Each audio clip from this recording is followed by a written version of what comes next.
What's up guys, and welcome back to my Bootstrap 5 crash course lesson number 9, and in today's video I'm going to be going over display values and images. If you're new here, then make sure to check out my other lessons on Bootstrap so you won't be behind, and subscribe to this channel so you won't miss any new lessons. And now that we're done with that, let's get right into the video. So we're going to create an H1.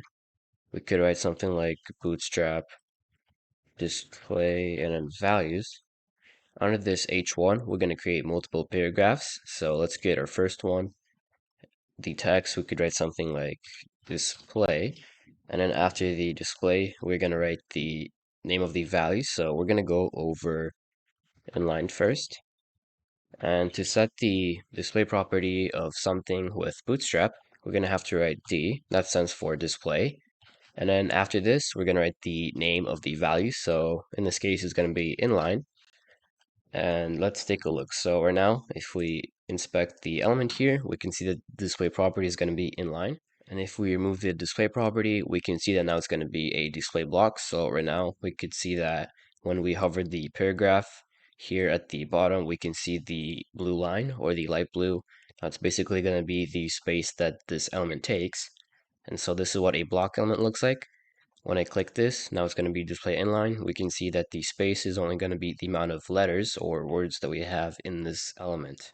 And there's actually a trick to doing this without actually having to go to the developer console. So we could go to our head, write style, and then we're going to select all of the paragraphs because that's what we need to see.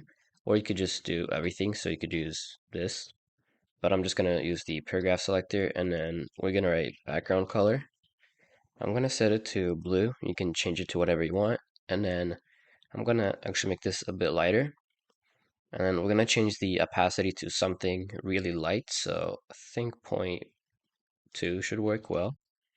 Now when we go back here, we can see that this is going to display, or the background color now is going to show us the amount of space that our element is going to take up. And so if we go back here, create another paragraph, this one's going to be display block.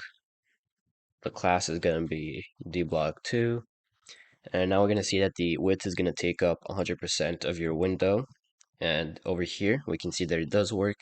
And even if we do remove this class, so if I click here, nothing changes. And that's because block is the default value for paragraph. So if you go to this inline and then we click it, we can see that now it's going to go to block because, like I said before, that's going to be the default value. So if we scroll down here, we can see that the display property is going to be set to block, and then we have other values, which are going to be the default values. And if you don't really know what the display properties values do, then here's a quick explanation. So if I copy and paste this under, we're going to see that because the width is not going to be 100%, we can fit more than one paragraph here. So if I copy and keep pasting it, we can see that we can put multiple paragraphs in one line, and that's because they don't take up 100% width of the screen or the body right here. So the first paragraph, we can see that the width is going to be 100%. So there's not enough space for other elements to fit in there.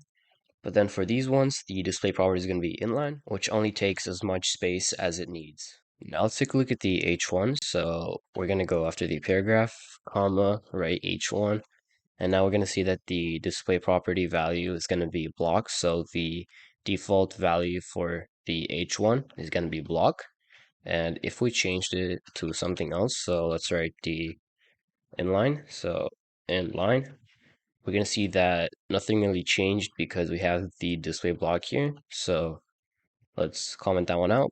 And now we're going to see that we're going to have multiple elements in one row, even with the H1 here. So this class works with every element, but we're going to delete all of this other than this one, uncomment this out, and then we can remove the H1 from here. And we're going to go over one more. So the next one is going to be called display inline and then block.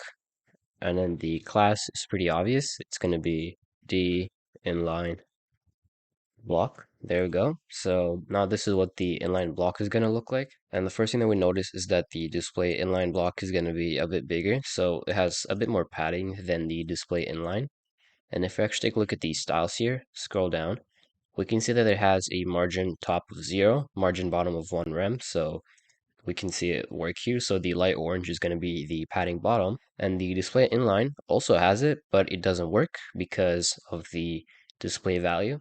And so these values are really similar to each other, but they're a bit different. And if we take a look here, we can see that there's a lot of different values. So we have grid, inline grid, table, flex, and so on. And if you're really interested in this, then I'm going to leave a link to this page in the description below so you can check it out.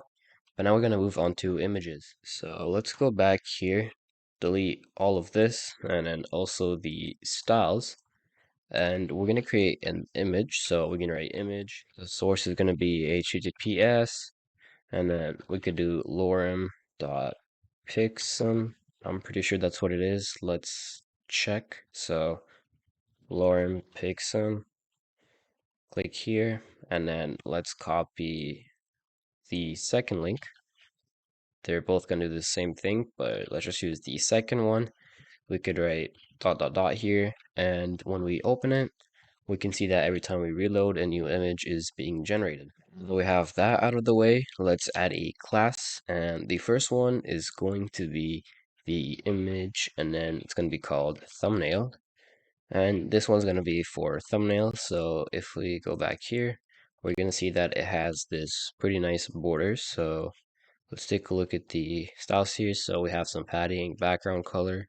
We have a border, some border radius, and other things. And let's actually create another one. Or what we could do is maybe change the width and height here. So now it's going to be a bit bigger. Let's create another one. And if you want to change the color of the border, what you're going to want to do is write border and then the color. So let's just use primary. And now we can see that it's going to be blue. Let's go to this one. So border success. There we go. So now this one's going to be green.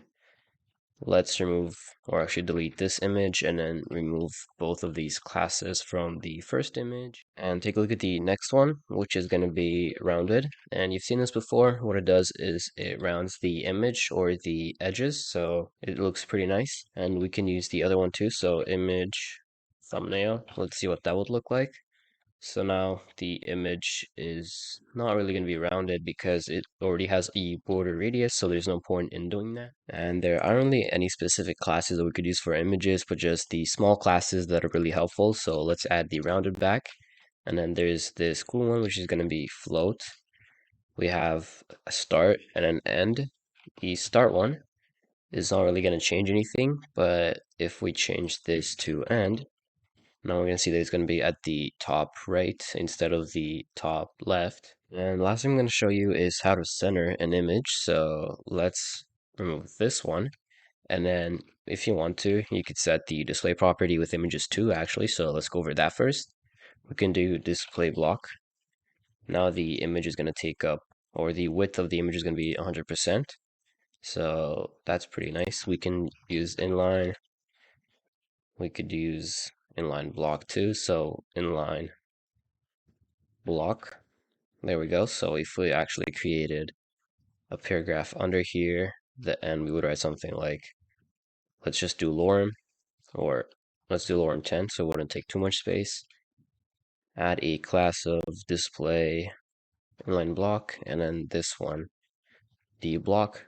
We could see the block property at work here. And a really useful way in which we could use the display property is with the margins. So let's remove the paragraph, and then we can add a margin right and margin left of auto. And now we're going to see that the image is going to be centered. And if you're wondering if it works with the display inline, well, let's take a look. So now we're going to see that it doesn't work. Let's take a look at the display inline block now. And it also doesn't work. So if you want to center an image or any other element, like an image, what we'd have to do is set the display property to block, and then what we could do is add a margin X auto. And so this is going to be for this video.